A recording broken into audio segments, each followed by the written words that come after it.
All right, the countdown is over. Final week of the Open. Thank you, Jesus. Man, all right, Spencer, I'm so pumped to have you on.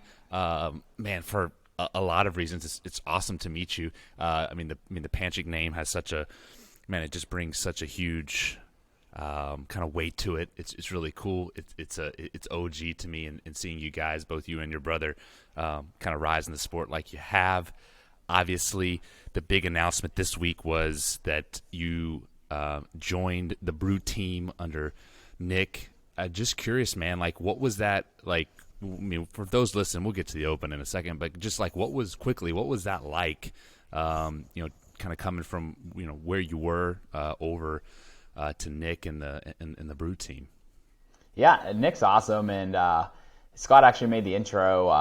I know he knew him, and I know the Brute came out and did a camp at Mentality, and it was he just aligned with a lot of the things that I really needed to work on, and just kind of his whole belief behind like programming just really aligned. Yeah, man. Nick is one of those guys. I've obviously talked to him many times, and obviously had him on the podcast as well. Nick's one of those guys to me that is just so freaking smart. I don't know. If you had that experience with him, like he's talking and you're just like, this guy's got the keys to the kingdom, man. Yeah, absolutely. Yeah. So where are you now in terms of geographical locations? Yeah. So I'm actually still in Ohio. And I just have I have a gym that I'm training in, and that's what I do every day right now. I love it. And maybe I'm speaking too soon or letting a cat out of the bag, and Rob can tell me if I'm not supposed to say this after I say it. But any thoughts on like going to Naples or anything like that with Dallin and Emma and all those guys and girls? Yeah, I talked about going down there and just training a little bit. One of my really good buddies actually has a place down there, so I have an open invitation to go down there and stay there and train. But yeah, everything's on a table right now. Dude, it's a match made in heaven. You got a friend down there. Look, I just want to go there because I don't know, man. From like, so I've never. I'd say I've never been to Naples. I don't know. I've been to Florida plenty of times, but Naples, from what I understand, is a very different creature. It's like the geriatric community of like the South, but you could potentially find you a very nice lady friend that could potentially take care of you, Spencer, if you're into that thing.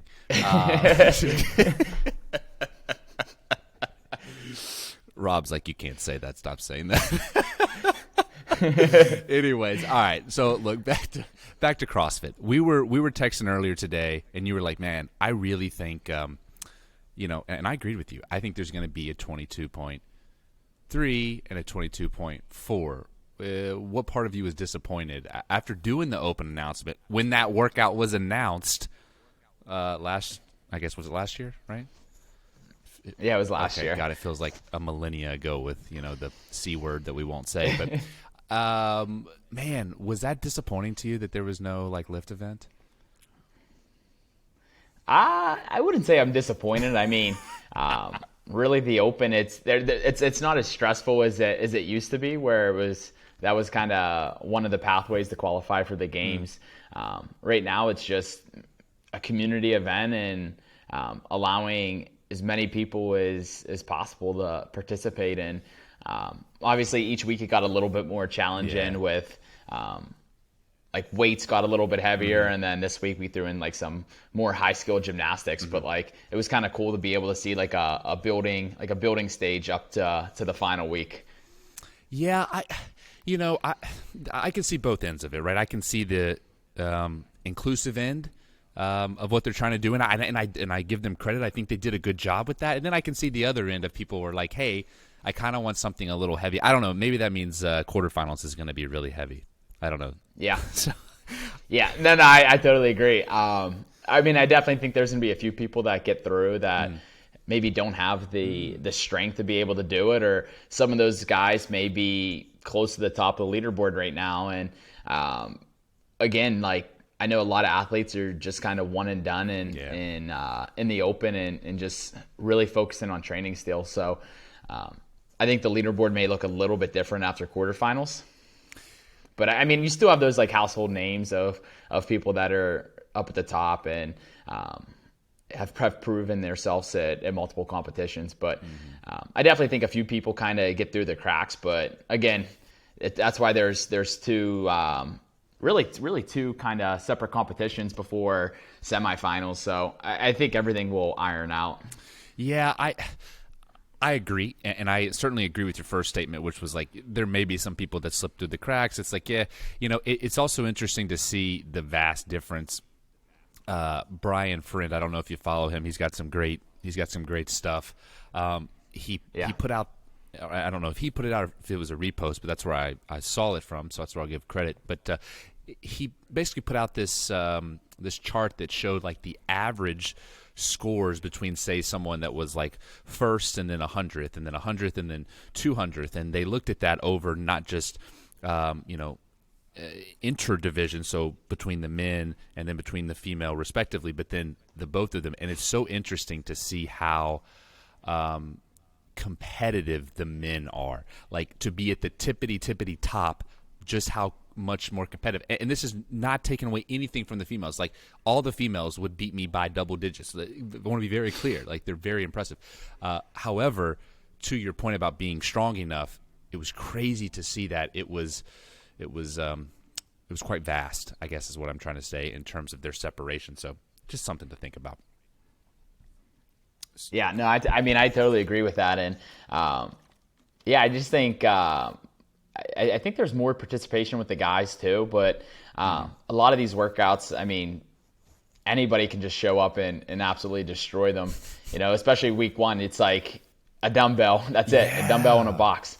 You can go in and do that. And deadlifts, most people grew up doing deadlifts no matter what sport you're in. Yeah. And then, we'll kind of see how it shakes out. I mean, I definitely think you'll see a shift this week in the leaderboard because there's still an aspect of high skilled and I mean, I don't want to say the lifting's lighter, but I mean it's I mean for some people if you don't have the mobility to be able to stay in a nice solid front rack, I mean that's going to affect your gymnastics movement. So I really like this week a lot. Yeah. So kind of getting to this week, did you have a chance to watch the announcement live or a rerun of it? Yeah. Just curious, because I have something very nuanced that I picked up on. Just curious, what were your first thoughts outside of what we've already talked about? There's a little bit of gymnastics, just like in terms of, hey, this is maybe how I'm looking at it or how I'm going to attack it for the week, and then I want to share something with you after you share your thoughts. Yeah, I think there's so many ways you can look at this workout, and I think you look at your elite athletes, it's going to be pedal down and who can hold on, and the people that maybe break up, if they have a fast cycle rate on their thrusters, it may give them a chance to break up on something. But I think for most of the top tier athletes, they're going to be, I'd say anywhere between like 420 to 5 minutes. 420. But then I think you'll see I think you'll see a fall off though at some point. I think you'll see like your top athletes like right around there, and then it'll kind of like dip off a little bit, and then you'll kind of see everybody else. But again, I think this workout's testing a lot, and I think depending on where your skill level, it's gonna settle a little bit different. I think the intermediate, it's like I can do all the movements, but it's just about being conservative for some of those people, and I just think you'll see like a few different clusters of people in here. To your point about the elite athletes, I don't know anyone off of the CrossFit Hendersonville team there that they showed. What I did notice that there was a big gap. I mean, big gap to what we were talking about earlier between the people. And don't get me wrong, I'm sure they're really good too. But it was crazy. Rob and I were talking about this before you came on, how vast of a difference there was between them, specifically cycle time, specifically every time they dropped off the bar. It was like 20, 30 seconds of rest versus CrossFit Reykjavik with all the people that everyone knows, Lauren Fisher, Tola, Khan, and of course, Annie, Thora's daughter. It was like night and day. And I think to your point, it's like and I loved how you put it kind of in buckets. You said you got your elite athletes that it was pedal to the metal, and it was for them. It was how fast they can go. I think Annie maybe broke up somewhere in the 18s, but it was pretty much pedal to the metal, everything unbroken. Then you kind of have everyone else, and I think you kind of saw a little bit implosion where he's hitting his last thruster at 135. And he misses it. He misses his last, thruster. And that was really interesting to me. So going, probably the majority of people listening to this, if we look at like divisions as like you have your elite guys, you have your RX guys and gals, and then you have your intermediate guys and gals. We'll put those into 3 buckets. For the intermediate, if you were to coach those people and give them great advice and be paid thousands of dollars a month, because coaches make all the money in the world and we're super rich and we live in mansions. Nobody ever. What strategy or advice would you give to them? Yeah, I think it's smooth as fast, and I think a lot of these movements are just going to add up over time. So I would say if you're a strong athlete, then I'd consider maybe hanging on to the thrusters. And then if you're a gymnastics athlete, I'd consider breaking up the thrusters. But I think when you look at it, you're looking at it as 2 different things. Really, the double unders are just kind of in there. It's just if can you do them? Like they're not really. I don't want to say they're not really relevant, but it's just an extra piece they're throwing in there. But like when I look at it, it's a gymnastics workout and then kind of a strength workout. So I'd say try and pick one of those 2 to move on. And then the other one is just be smart, break early, and like really keep that heart rate under control. Yeah, that's a great point. And, obviously Fran being 21:15.9, it's very Fran-ish. I was telling Rob, it's like, have you ever done that workout? I think it's called Fantasyland. Yeah. It's very similar. It's got a similar feel and touch to this. And I think the biggest advice that I could give and that I've learned, especially on those the pulling gymnastics for someone that maybe doesn't have, maybe is not going to go 15 unbroken or is not going to go 18 chest to bar unbroken, is like you said, break early, because when you go, oh crap, it's time to break, you've now broken too late. Yeah. It's kind of my experience. Yeah, and I think when you look at it, it's the workout's really broken into the pull-ups and the chest to bars, and then you have the bar muscle-ups and like the heavier thrusters. Interesting. And if you're looking at that and the 15 muscle-ups are going to be very hard for you, then yes, maybe I can hold on to the pull-ups and chest to bars, but it's like when I get to the muscle-ups, how am I going to be feeling? It's going to be way more important to be able to move on the 15 bar muscle-ups than like a short, quick break on the pull-ups or the chest to bars. Even look at Reykjavik. Most of those guys lost a lot of their time on the bar muscle ups. So it's like if you can afford just a quick drop down and jump back up, and if that's going to allow you to be able to hold on to your muscle ups at the end, in my eyes, I think that's going to be more important. Man, that's a good point. Almost looking at the work prior to the round of 15 is almost a buy-in. And then treating the 15 and 15 bar muscle up and heavy, we'll call it heavier thrusters, and for some people maybe heavy thrusters as kind of the bulk of the work. And I think you made a good point with those guys. It's like if any, especially on the Henderson team, I think if any of them lost steam, that was it. They were doing 2s and 3s, and literally I was counting on my stopwatch. And I say stopwatch like I'm a coach. I hear the whistle. It was my cell phone. But it was I was literally counting like 20. It was literally 20 to 22 seconds every time. I'm like, man, yeah. Like, could you have done a better job maybe pacing to the point, maybe breaking the chest to bars, I don't know, maybe once, maybe breaking those early thrusters once, and then to your point, keeping your heart rate under control, and you're not literally, because they were redlining at the point where the workout really begins. Yeah, that 21-21 it's just throwing the bait out, and that's the biggest thing is, especially for like your RX and intermediate. It's just like, okay, like who's gonna take it, and there's definitely gonna be athletes that are able to push the pace through the whole thing, but the bait's still there, and it's can you hold off that threshold for that 4 minutes or 5 minutes or however long it takes. but yeah, like it's like what you said. You sit there with a stopwatch and you lose 10, 15 seconds like that, and that's at least in the open, this is a really fast workout, and that stuff's going to add up over time. And I mean, how many times do you look at the leaderboard and you're like, man, like one or two reps is like 50 places, or a couple seconds is 100 places. Like, yeah. Like you look at it like that. Man, you're right. And I think especially and you kind of saw it, the male times were a little bit faster, at least from the sample size that we had, a little bit faster than the female times.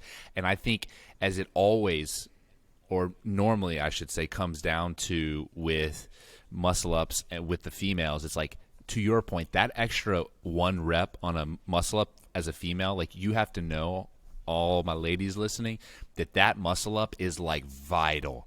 Like you getting that 1 muscle up and getting into that round of thrusters, that last round, yeah, literally hundreds and hundreds of places on the leaderboard. And I think Spencer is exactly right. I mean, it's literally going to be hundreds and hundreds of places. So knowing that ahead of time and going, almost treating it like we said, almost a buy-in to that 15 and 15. It was interesting. I saw, some of the biggest differences I saw, and I know this sounds like, why are you watching for this? But it was like the mechanics of some of the Henderson team versus the Reykjavik team in terms of their muscle ups or their chest to bar. How important it starts to become that, like, you really do get that floating effect, that you have the kick, hips, pull instead of the kick and then just pull as hard as you can and hope you get to the bar, because you got to realize when you're coming to 15 bar muscle ups at the end and you've just exhausted those pulling muscles, it's like, oof, that's rough. And then you saw the ladies go for Reykjavik and they're just like smooth, to your point, smooth as fast, like kick with the feet, pop with the hips, pull with the arms on top of the bar. It was cool to see the differences and the mirror differences, because they were vast. And I think anyone that could maybe help themselves out to see, like, what should I do and maybe what is not the best option. I'm not going to say what you shouldn't, because they obviously got through it. You go rewatch that and watch that mirror image. I think you'll learn a lot.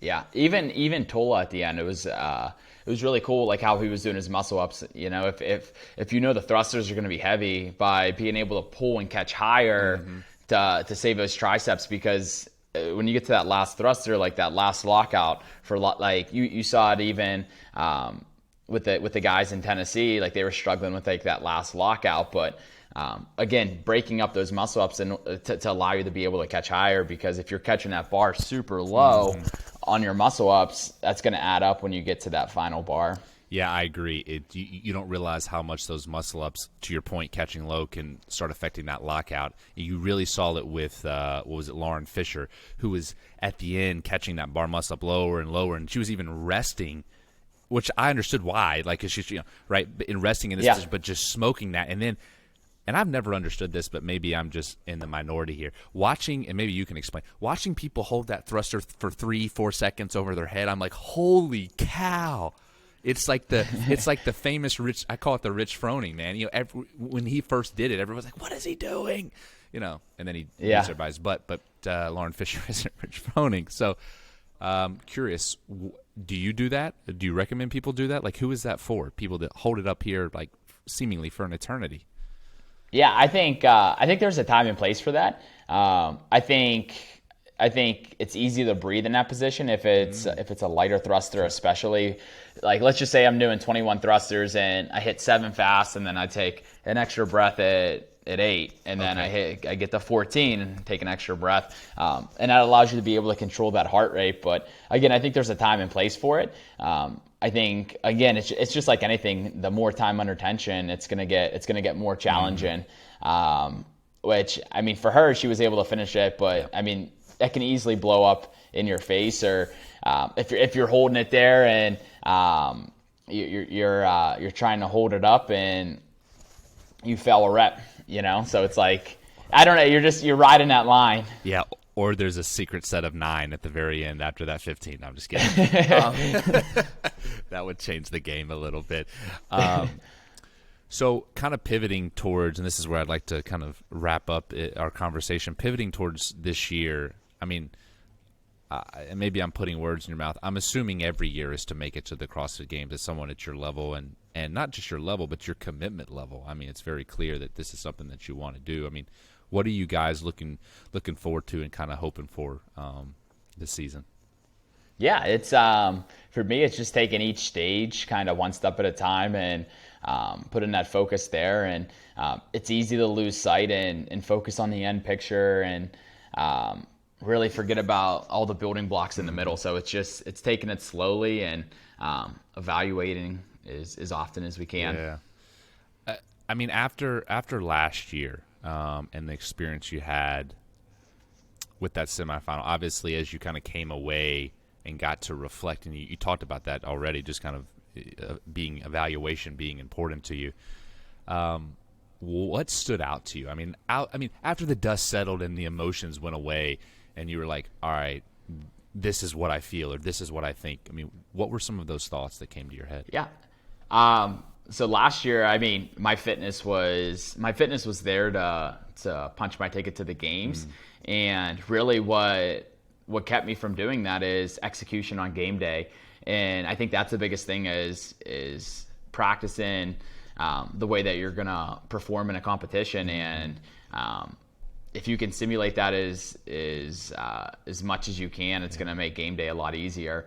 I know a lot of people get like those game day jitters, myself included, and it's like, man, like I've been training for this, like I'm ready to go, and then you get out there and it's just like game plan goes out the window. Which that's exactly what happened to me at West Coast. I look at the snatch ladder. I've done that workout 20 times, and every time my time or my score would have been good enough for a top 5, and then I get out there and I barely just finished the workout. And I look at that, and that workout alone kept me from punching my ticket. And yeah, it's execution. You look at the Super Bowl. The Super Bowl is a great example. It's do the best teams always make it to the Super Bowl? No, but it's going to come down to the coaching and the execution of the team. And if you have that, then yeah, you could win the Super Bowl. I don't. Man, that sounded eerily similar. I don't know if you watched the Tom Brady documentary. Or if you're okay, but it sounded eerily similar to kind of what he talks about, and which is like, this is probably my favorite quote from the whole season was, the sustainable thing about talent is hard work. And it's clear, like you have talent, like there's no question in my mind, and I think the people's mind that you have talent because you're there.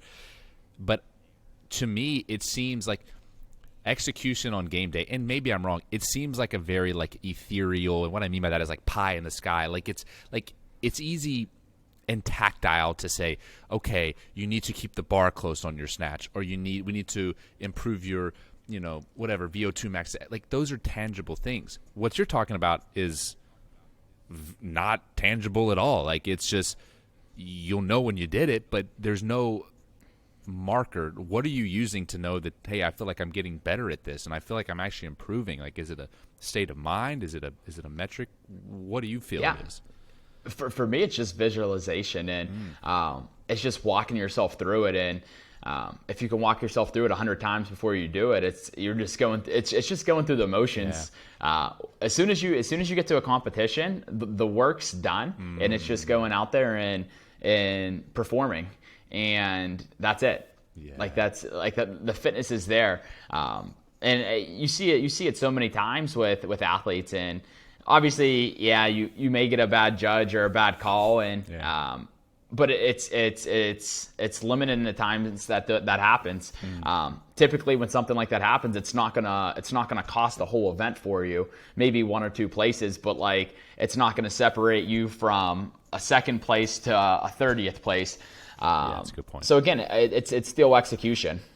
Yeah, man, that's a good point. Dude, I sincerely appreciate your time. I try to keep these short, as I know it's a little bit later for especially you're on East Coast time. So I really appreciate you coming on. I sincerely mean this from me and the entire Brute team. Like, we're pumped to have you, man. And if there's anything I can do or Rob can do, like you've got our cell phone numbers, please reach out. And man, we're happy to do it, and I truly mean it. I appreciate it. And by the way, we're going to do a full proper podcast where I dig into your deepest, darkest secrets, and we talk about your ex-girlfriends. Or wait, are you married? No, I have a girlfriend. Oh, okay. Well, she might tell her not to listen to that. Yeah, I tell my wife not to listen to my podcast. I'm like, I might have said things you didn't want to hear. But anyways, we'll dig into all of that properly over, maybe 80 or 90 minutes. So I'll look forward to that. But until then, anything else you want to add before we get off? I think I'm good. He's like, all right, I got to get off this thing. This guy sold me an empty bag of goods. Anyways, all right, Spencer, thanks again, man, and best of luck in 22.3. Thank you. I appreciate it. See you. Okay.